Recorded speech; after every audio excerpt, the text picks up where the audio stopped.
Hey everybody, welcome back to the Fly Fishing Insider Podcast. This is your host, Christian Bacasa. Real quick, before we get started today, I want to make sure that we get everyone that we can. This is a huge help for me and to the business. If we go to www.ffipodcast.com, that's www.ffipodcast.com, and sign up for our newsletter. I only send out 2 a week. One is an update on all the blog posts that I send out, and the other is an update on all the new shows that have come out. So as we get further down the line, I'll give you options to opt out on one of those, but I'm a one-man show, so I'm working on through that. But go to www.ffipodcast.com and you'll get attached to all the blogs that you can. Even if you're just reading and commenting, etc., it's a huge help. We write about, well, I shouldn't say we, I write about 10 to 15 blogs a week, trying to really keep us up to date on the various tactics that we talk about on the show, tactics that I use on my own. There's all kinds of cheat cards around leader diagrams or how to cast the fish, et cetera, et cetera. So there's some great stuff on there, and we've had really good feedback. The last thing is I've launched a series of master classes, and we'll be producing master classes that you can join for a low fee, but really get a lot of credit out. I keep them small so that we can get a small group in there, but have a really good discussion in the Q&A section. So I would love to see you guys join that, et cetera, and really learn how to catch any species, anytime, anywhere. That's our goal. So any species, anytime, anywhere. And we're going to get ahead on today's show. Today's show, I have Rick Nyles on the phone. And Rick, you own Sky Blue Outfitters.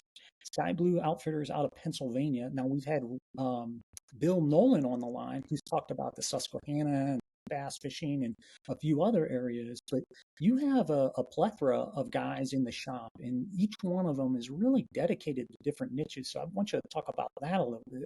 But before we do that, it's really interesting to hear your history. You started in sales in actual heavy machinery lifting, like cranes and things like that, but you were taking people out fly fishing, and you're going, man, if I could only get paid for this. And you really set yourself up for success. You turn that into a path for you to retire, and it seems like it's going pretty well. Tell us a little bit about that first. Yeah, I started taking clients out, and I saw the enjoyment of them catching a fish for the first time on a fly rod, trout, is what I would do. Take them to a stock stream so they had good chance of catching one. And I saw that enjoyment, and I just thought, this would be a neat career. And I knew there was guides around. I've used them in the past. Even before I guided, I used guides when I went on trips. And so I thought, that'd be something to build up towards retirement. And then when I retire, I would just do this full time. Well, part of that plan was to slowly build the business and control the growth. So as I got closer and closer to retirement over the 25 years of guiding, 4 years ago, I fully retired, and all I do is run the business and guide and do destination trips out west, even Labrador. We're going to Saskatchewan this year, Lower Texas. Oh, cool. Yeah, for redfish. So, we've branched out. And the reason we can branch out is that I have a staff of 9 guides, and me and 8 others, and we all have different skill sets. I'm known for dry fly fishing. My 2 of my guides they're into the Euro nymphing. I just brought on a guide. All he does is take you to small brook trout stream, catching these little brook trout. But it's something you can experience, and I think we're the only ones in the state doing it. So, we find these little niches. One guy, Dave Albaugh, he's considered one of the best wet fly guides in the state. Okay. So he'll take you out and have 2 or 3 wet flies swinging, and hopefully you get a double. That would, that always happens. Sometimes you get exactly 2 fish. You just never know what's going to happen.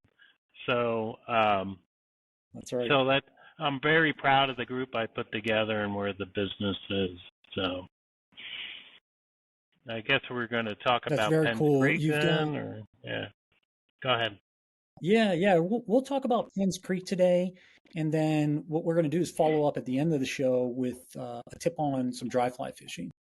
So we'll talk about those two areas. But back to the niches that you cover, the two that I Yeah. really loved when you mentioned was wet fly fishing, because people, I think a lot of times just really forget about that as a tactic, and it can be absolutely deadly and super Hmm. fun. The habit of doubling up happens more often than you would think. One, and then the subtleties, the little rod lifts at the end of your swing and the mending into your swing to slow it down or speed it up, et cetera. Very, very cool process. Yeah, we'll go out Yep. and The other one, yeah, I'll go out and I'll have two no, go ahead. clients, and we might be using an indicator to do some nymphing, and then Dave's out swinging wets, and we go back at the end of the day and have dinner or meet up for lunch, and it's like, how'd you guys do? Oh, we got a dozen. How'd you do? Oh, we got two or three, and his wet fly technique is, I've seen it as being more consistent, throughout the day. Uh, Yeah. Sometimes we do better, but most of the time he is. Yeah, it would be really interesting. I mean, we've talked about maybe getting him on the show here, and Yeah. I'd love to hear some of his techniques on going back between emerging style wet flies or, true nymph style wet flies as well. And just seeing what Mhm. the differences that he's seen and whatnot. So very cool. The other one was the blue lining for brook trout. What a fun outing that would be. I mean, you think about it as a especially a I mean, either way, a beginner angler or an experienced angler, you're going out, you're catching little small brook trout, but one, they're beautiful. Two, they love dry flies and love to eat. You're usually in streams that are just crystal clear. So even if you're nymphing, a lot of times you're tight line nymphing and you can just see the eats and things like that. Yeah. But fishing a one weight or two weight and having a blast, and I could just see myself hooting and hollering out in the woods, with the bow and arrow shots, etc. It would be awesome. Yeah, that's what it's all about. That's what he's doing. He makes you wear gaiters too, and so the snakes don't bite you. But a lot of times you're bushwhacking over logs and through laurel, mountain Hmm. laurel, and rocks. And I was out with him last year, and there was this down tree, and there was a nice little undercut underneath it, and I would fling my fly up underneath there. I caught 7 brook trout, out of a hole the size of a sofa. Yeah, and Yeah, and you just wonder. I didn't see a one until they ate. They're just so well hidden, and they're and if you know what brook trout are like, they eat just about anything that comes by. So a lot of times you're doing a dry that's right. dropper. Yeah. Yep. Yeah. Yeah. That's got to be a beautiful outing. So let's do Yeah. this. Let's talk about Penns Creek.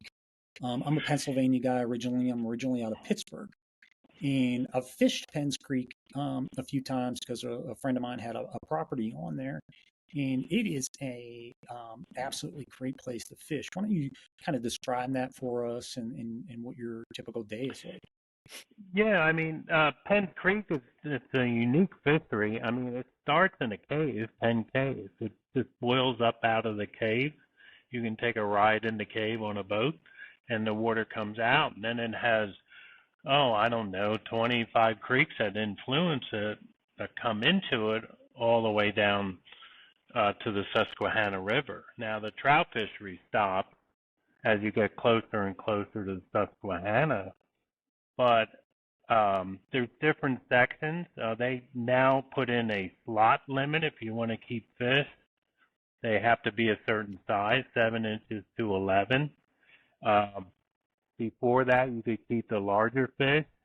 And well, the population went down. Now, this Hmm. is in the upper stretch from Coburn upstream, and it's a stocked area. Well, what we have seen now is that there are bigger fish because they're not going out on a stringer, which is nice.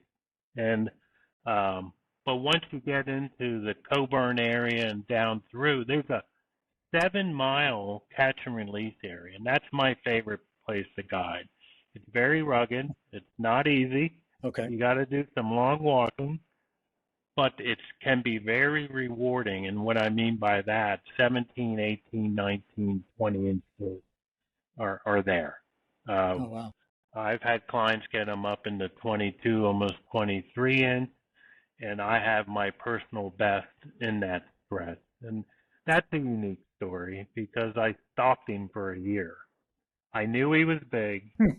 There was a mud undercut bank, and there was a bush that was coming off the bank, and I saw him in there nosing up in the bush. So you couldn't get a fly to him. Wow. So every time I'd go, I'd always make sure I would go check out the bush.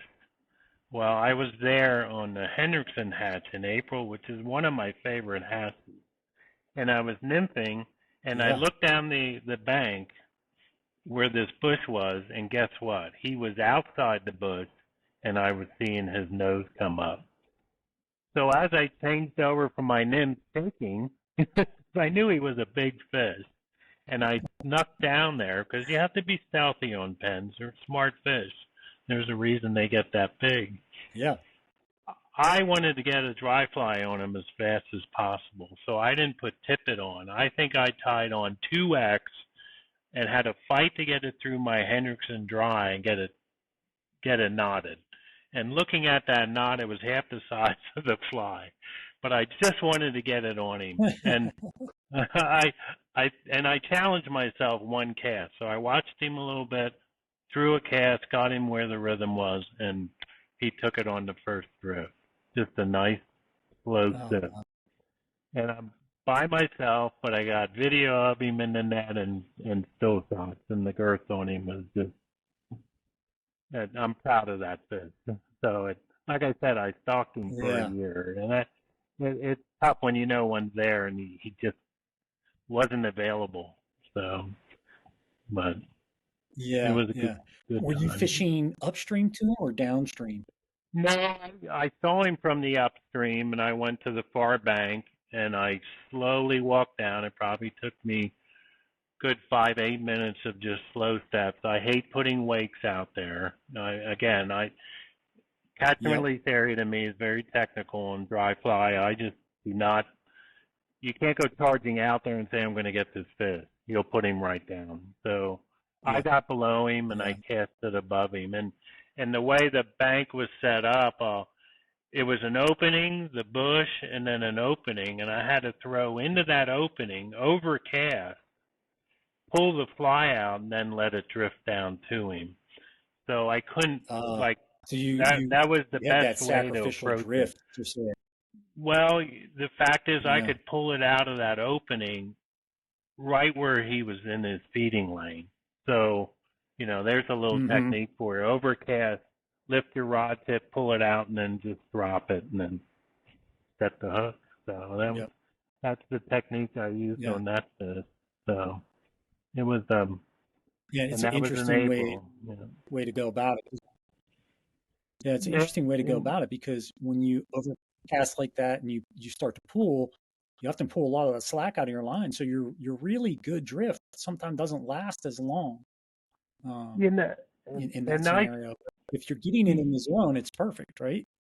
yeah, and I say that to clients, take what you can get.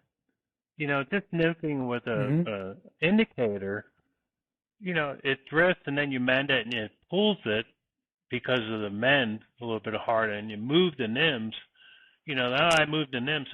Don't let it go. Let it keep drifting. You're going to get another 3, 4, 5, 6, 8 feet of, dead drift. So what? You didn't get a good dead drift here.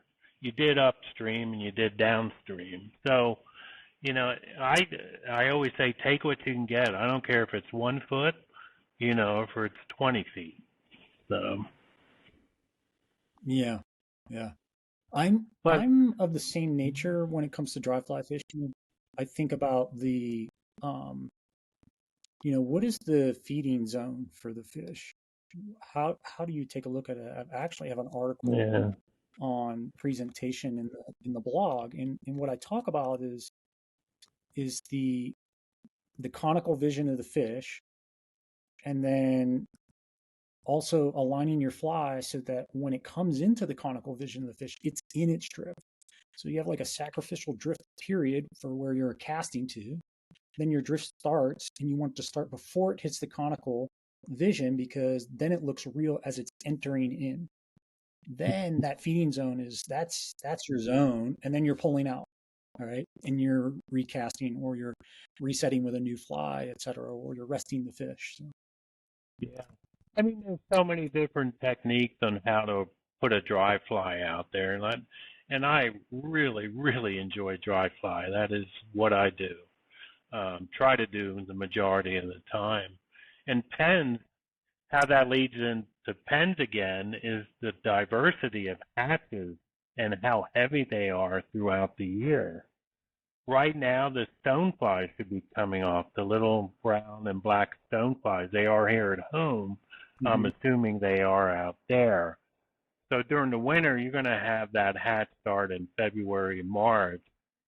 And then the granums, the black caddis, that is a very heavy hatch there, along with the Hendrickson. And that's when the hatches really get Mm-hmm. going. The Cahills, you move into March browns, gray foxes, black quills. Late May the stoneflies will show up. You should be nymphing with them Yeah. and searching with them or use them as a dry dropper. And then the sulfurs are really heavy. And then you have the famous green drake hatch. And that one can be a little difficult. It's good, it's heavy, but what happens is that you'll get word it came off downstream. So it moves upstream like this, and guess what? Oh, I'm going to go downstream. I heard it. Well, guess what? It's up here. And then you hear, It's okay, up it's up here, here, right? And then the next day it's real weak. And then the next day it's real heavy again, but it's upstream again. So, the green dragon, right? Right. my one presentation, I show a tombstone with my name on it, and I say, hate the drake.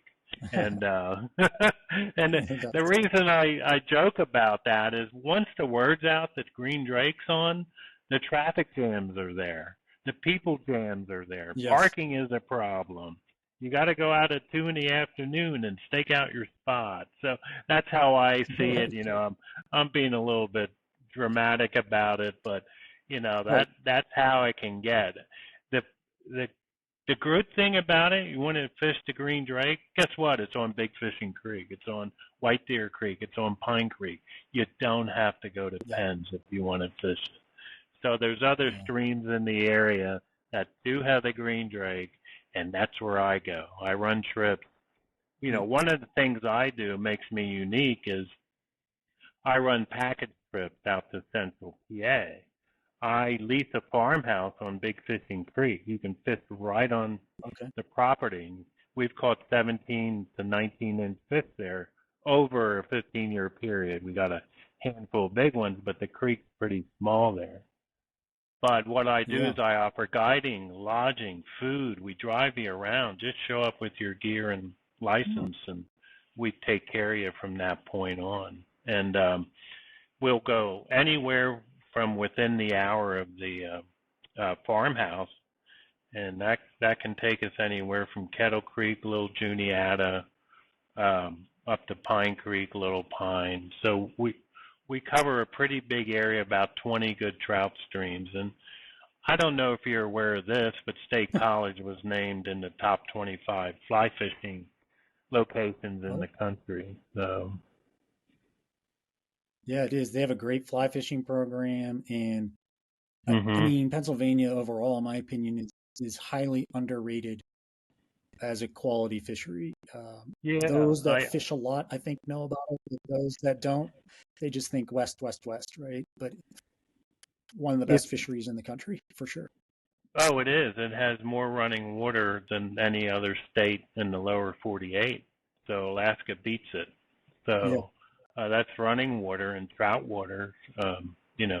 There's trout everywhere. Um, but I've drawn in people from Colorado, Texas, Georgia, Illinois, Wisconsin, Minnesota. They've traveled in just to fish Pennsylvania and stay in my Hmm. farmhouse. So it is a destination place, um, and it is the Montana of the East, they call it. So it's a great It place is. to Yeah. come trout fish. And hey, summertime, do smallmouth. I got the Susquehanna, one of the better smallmouth rivers in the whole country. So, Yeah. Yeah. It is an incredible fishery. And the proximity of all those places is what's crazy is they're all within driving distance, relatively easily. hmm yeah, they are. I mean, I've had people come to the farmhouse fish for trout a couple days, and then drive down to the Harrisburg area, jump in a motel, and then go out smallmouth fishing. So, that you can Hmm. put combination packages together and things like that. So, we're actually just starting to do largemouth, fly fishing for largemouth. My one guide's going to do that over the summer. Just do some evening poppers and morning popper type fishing. Very cool. Let's do Mhm. this. You are a dry fly specialist. You talked a little bit about Penns Creek and what it has to offer. But what I'd like to do is spend a little extra time today talking dry fly fishing specifically. And you can correlate it to Penns Creek or other areas, but I really want to spend a lot of time on dry fly if we can. Yeah, I mean, dry fly fishing. What got me excited was my dad would take me bass fishing. Well, all he threw was a jitterbug. You know, Mm. there it is, and the largemouth would jump on him. And then I saw Kirk Gowdy catching trout on a dry fly. Well, that turned me on. That was in high school. That tells you anything back in the 70s. So that's how long I've been fly fishing. So, um, but to get into techniques, one thing I have found is that short leaders, people go way too long. And the reason I say that is, like my home stream here might be 40 feet wide. You got a 9-foot rod with a 9-foot leader. You're not going to have any fly line out to control that cast. Okay, so Hmm. I'm a short leader guy, and I don't care if I'm on pens or if I'm on a smaller stream. If I'm on pens, I'm fishing a 7-foot leader. One, I have more control of it, right? The wind is not going to influence it as much. I have less light tippet on where the currents aren't going to influence it that much. And the other thing is I can sit there with a heavier tippet section. That's one thing I like. 6X on Penns Creek, forget it. Good luck if you hook one of those big ones, because they'll take off and they'll Yeah. go in the rocks and they'll rub their mouth down. They know what they're doing, and they'll run down the rapids and stuff, and you have to start chasing them. So I found 6X I won't do there. So, as far as leader goes, I like to go to the short side, and then I don't mind going heavier in the leader like 4X, 5X. Mm. Again, back to uh, dry fly fishing, presentation is more important than anything else. So the better you can present that fly, the better off you are. And one of the other things I see, and I show video of this, if the fish is rising here, you should be landing 4 to 6 feet above him. Generally, I say 4 feet. Hmm. That's where they're coned. And as the fly's coming down, I see so many. Here's where the fish is rising. The fly's past it. What do? Next thing you know, the fly's 15 feet downstream. We're targeting this fish way up here. So what happens is that I see people drifting 10 feet and 10 feet, a 20-foot drift, and the fish is feeding here in the middle. So why are you throwing so far up and why are Hmm. you waiting so long? So if you just do simple math, 10 feet, 10 feet, and say you do 4 feet, 2 feet, that's 6 feet. I'll get 3 drifts, and you get 1 drift over him. The more times that flies Hmm. over him, the more opportunities you have of him eating. The other thing you can do is you can see they'll get into a rhythm. Sometimes it's every 30 seconds. Sometimes it's once every Yep. 5 hours. Who knows? but you will see them get into a rhythm. And I really practice that you need to be patient. And I am one that will study a fish. I had another example there. I was guiding and there was a big fish and it was a husband and wife, and where she was positioned, she just didn't have the skill set. So I go back and I'm fishing Mm-hmm. with friends in between trips, and here's this fish coming up. And I knew he was big because I saw him the week before. I went there on purpose. So I went there and I just stood there. He wasn't coming up. And my friends were above and below me, and they caught a fish here, caught a fish there, and they said, "Aren't you fishing?" I said, "Don't worry, I'm fishing." Well, guess what? Suddenly that big fish, not suddenly, he finally came up. There was more bugs and it brought him up to the top. I, here's this trout. He ended up being 18. Beautiful fish. And he was just nosing below the surface. There was light sulfurs coming off and caddis here and there.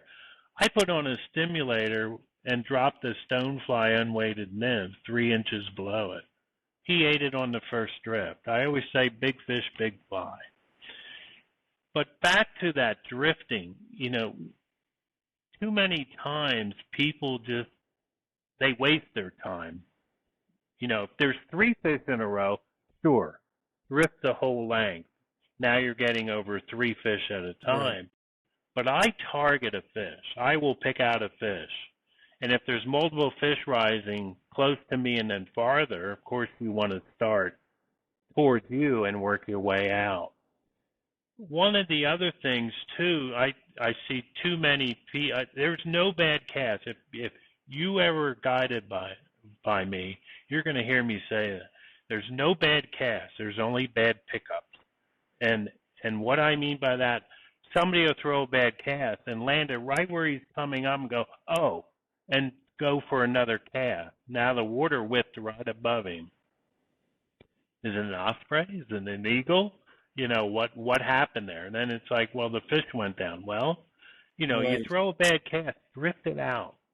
Just drift it out. Don't pick it up. I always joke I'm going to write a book, and it's going to be titled that. There are no bad casts, only bad pickups.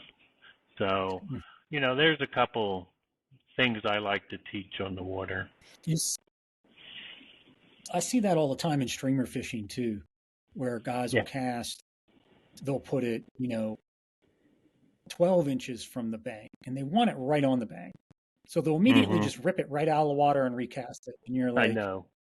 you I, casted it to the same spot, but you just ripped huge noise out of there. Like, just let it go, let it ride. yeah. Just fish are everywhere. The other thing I talk about on Penns is that, Penns is a large stream. It's very diverse.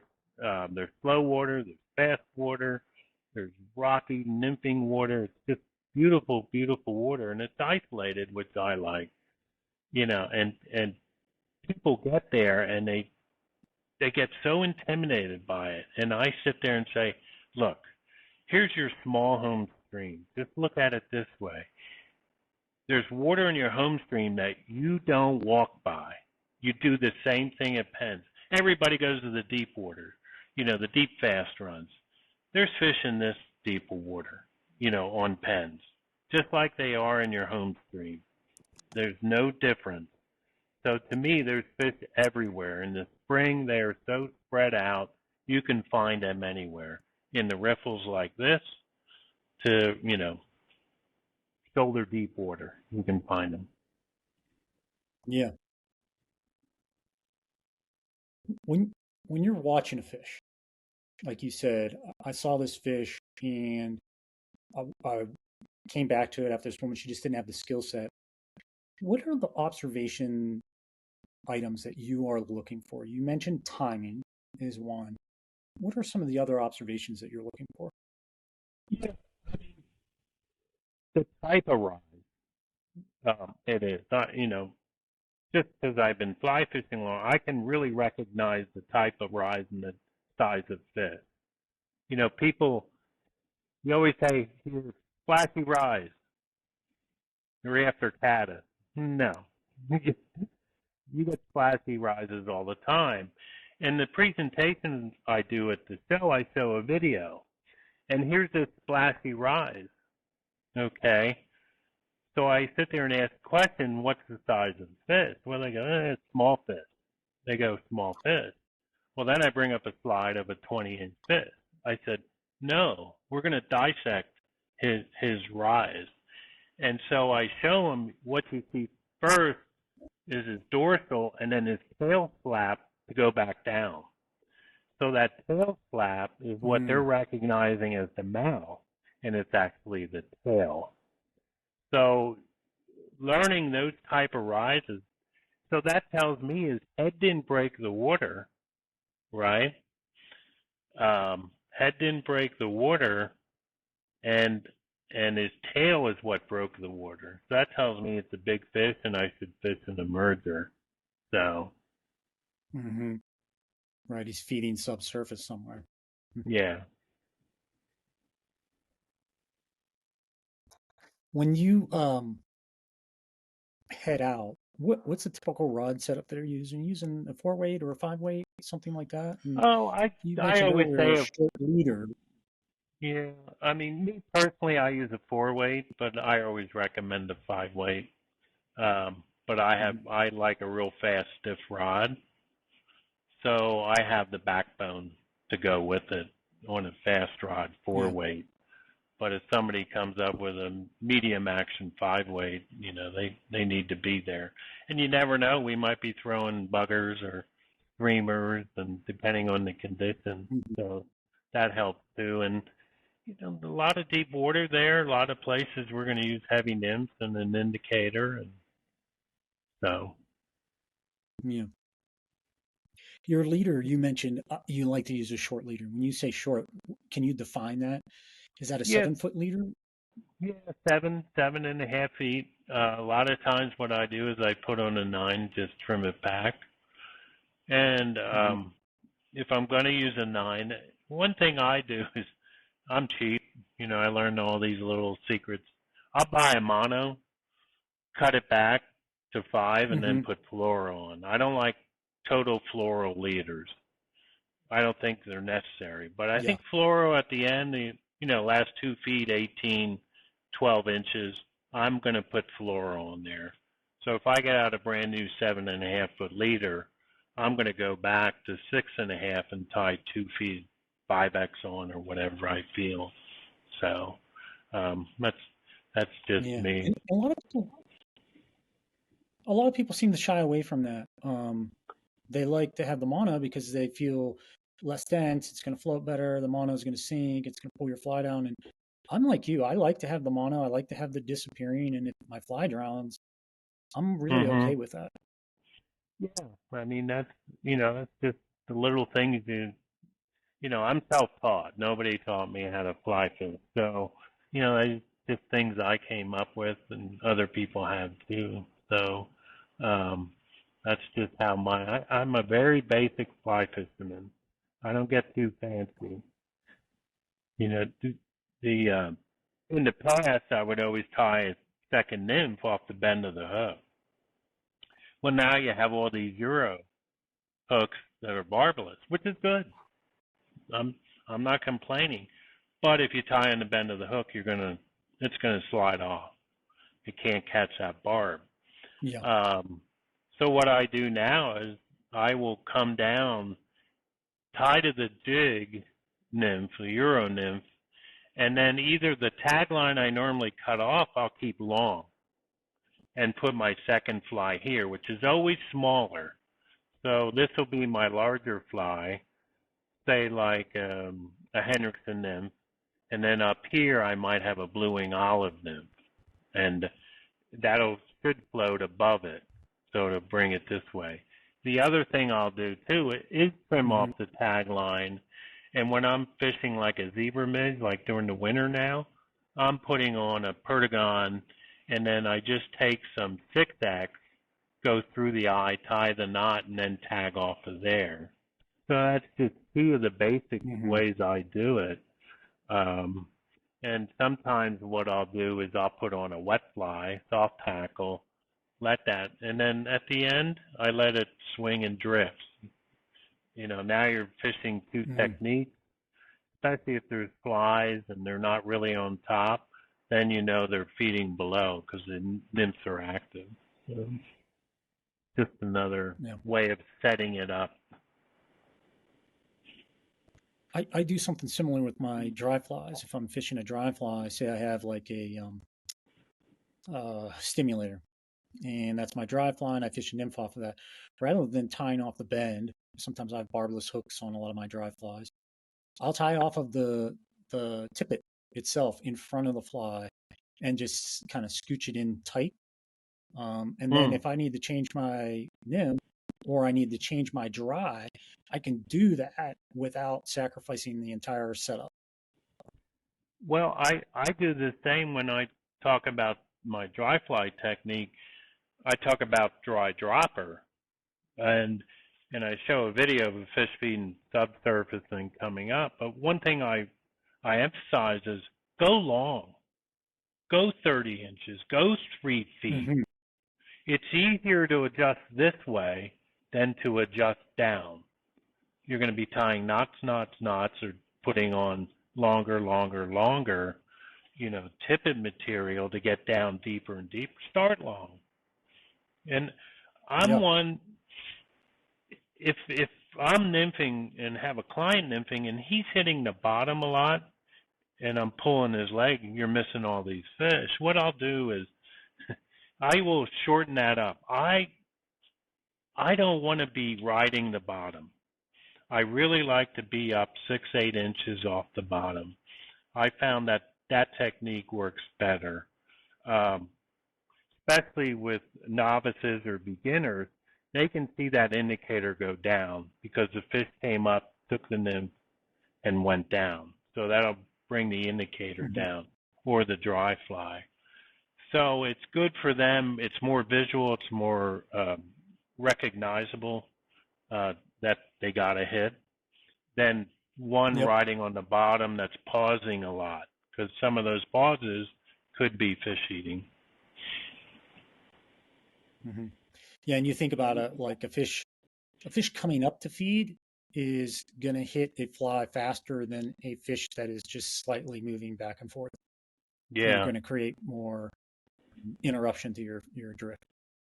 Yeah, I mean, the fish, they'll move, grab a nymph, go right back to their soft position, I call it, where they're holding in the current.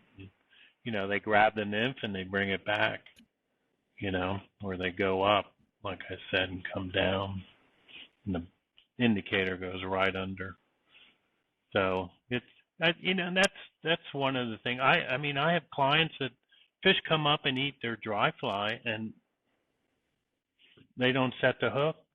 And I said, he ate your fly. I know, I got, it's like, okay. Panic. And we're in Montana when I have groups out there, the guys will count. Well, he missed 32, the guy in the front. Yeah, I'm fishing in the back all the time, but I have the clients in the front, and the guy, I know him for years because I've been doing it so long, and they just go, he missed 32 fish. Well, I guess we should have pulled him over and taught him how to set the hook. So, right. That's fishing. Here's two scenarios. It is totally fishing. That's why I'm going to call it catching, right? Yeah, that's right. I was out yesterday, didn't catch fish. You know what? I was out yesterday. How many people can say that? So, it's fishing. That's right. And it's winter fishing right now.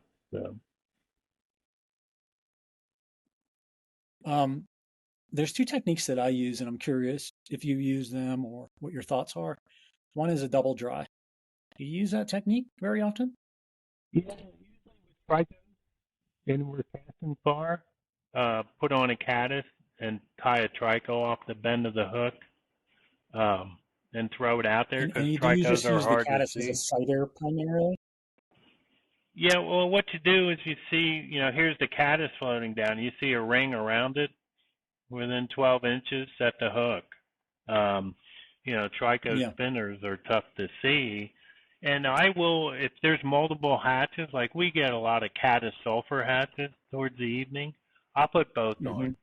If I can't identify truly what they're eating, I'll just put both on.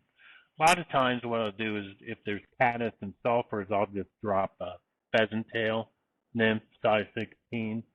I do a lot of that during the sulfur hatch. I'll drop off a pheasant tail, and it doesn't seem to matter where you are, whether you're 3 inches below or 18 inches below. The fish will eat it because, the nymphs Hmm. are swimming up. So they're feeding in the whole food column, as I say.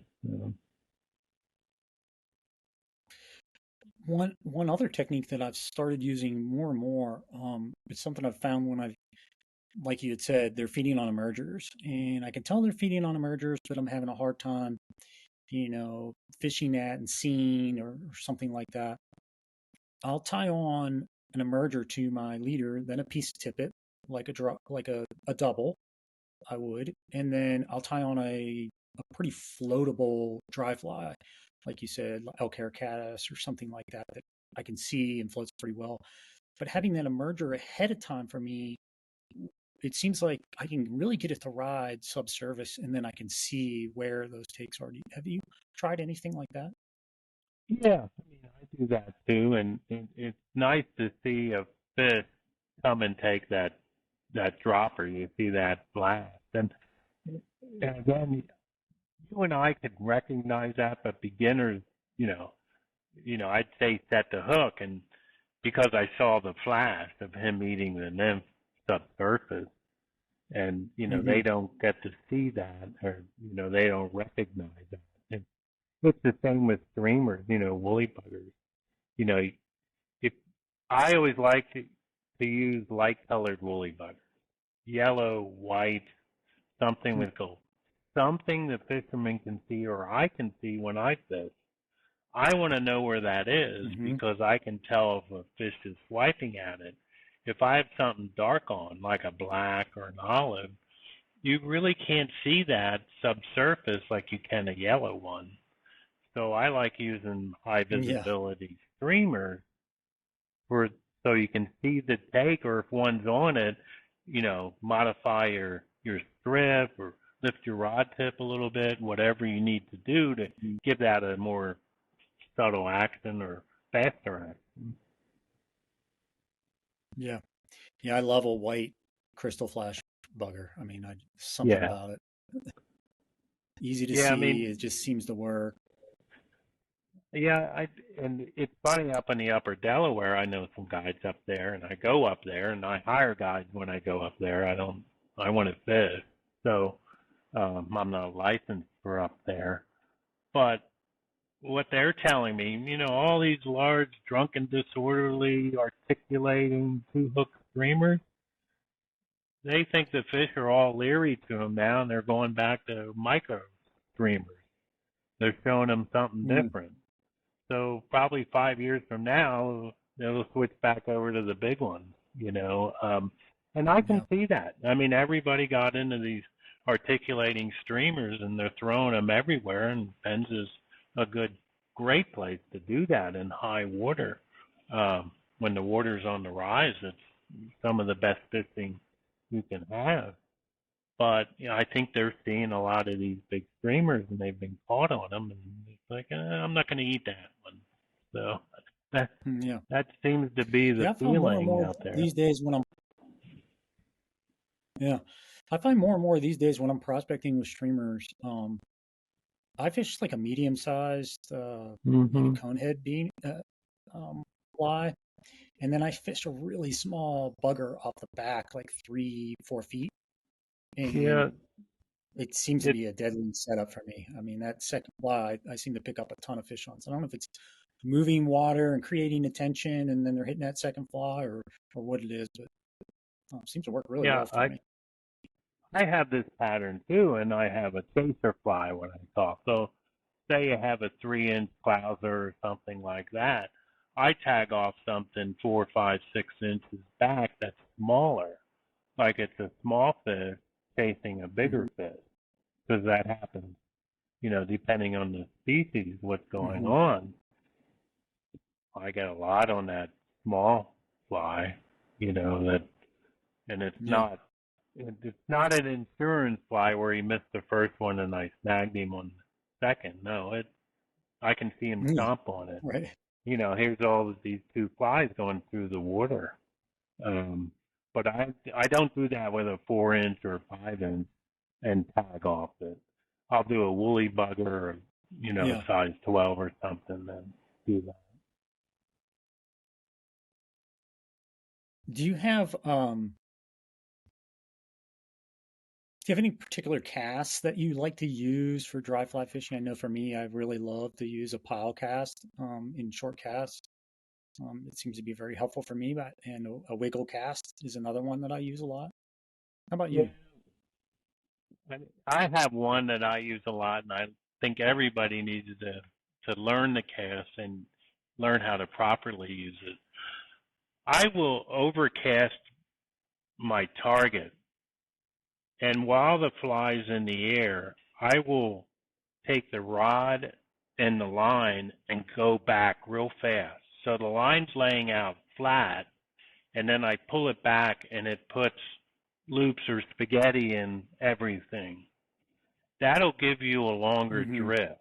So the one thing you have to learn is that when you do that, to hit your target properly, you have to overcast your target because now you're going to pull it back towards you.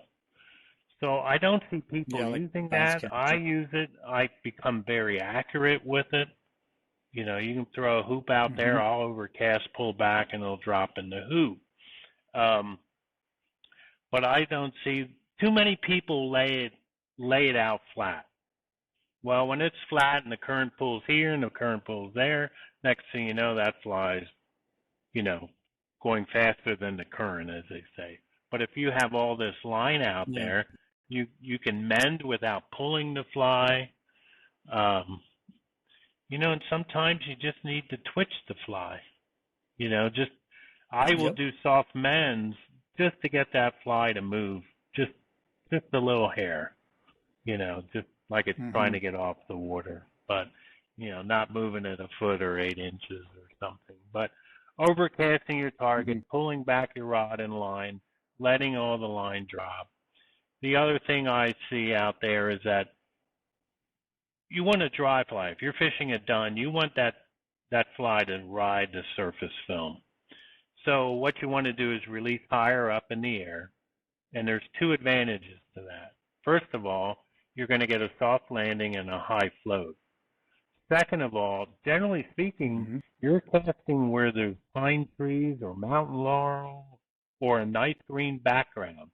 It's so easy to find your fly up in that green area and watch it come down. If you go low and there's rocks and everything like that, sometimes it's hard to pick out where your fly is, but you can pick it out up higher Right. No and watch confidence. it come down and boom, oh, there it is. Especially if you have a lot of natural duns coming down too. Sometimes you just don't Hmm. see your fly because you're releasing it too low and in glare and stuff like that. So release it high. Hmm. Two advantages.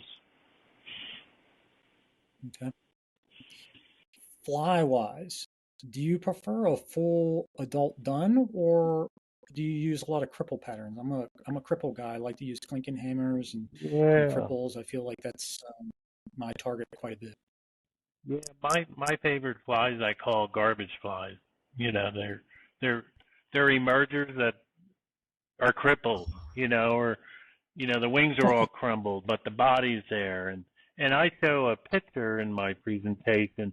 Here's about a half dozen sulfurs. Every one looks different. You have the true dun. Then you Hmm. have one, like up in the air like this, and then one laying over with its wings open, one in a bunch with a shuck still on it. So I Yep. learned a long time ago I tie what I call garbage flies. I mean, when I was up at the Edison show this past weekend, that's what I was tying. I was low on my garbage Hendrickson fly, and I was just Hmm. Hmm. tying these garbage looking flies with a shuck and bumpy dubbing, and it just needs to look buggy. Yeah, it doesn't have to go into a box, right? Or a No, frame. It's for I fish. I always I always joke that the flies in the fly shop are meant to catch fishermen. Flies you That's tie right. yourself. You learn different little techniques, like what type of dubbing to use. Doesn't have to be the shape. I here's an old time technique. Back in the 80s, trailing shucks were just kind of coming around, in my opinion. One of the ways you could put a trailing shuck on is you take a dun and you get your wife's pantyhose and you cut little pieces of the pantyhose and you just put it on the hook. You just changed that dun into a trailing shuck. So that was something Too that funny. kind of came out of nowhere. I don't know where it came from.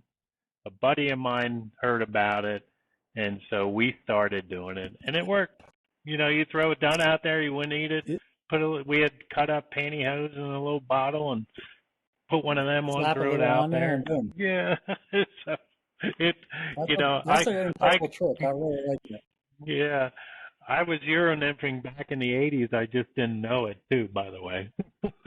So Yeah, right. it,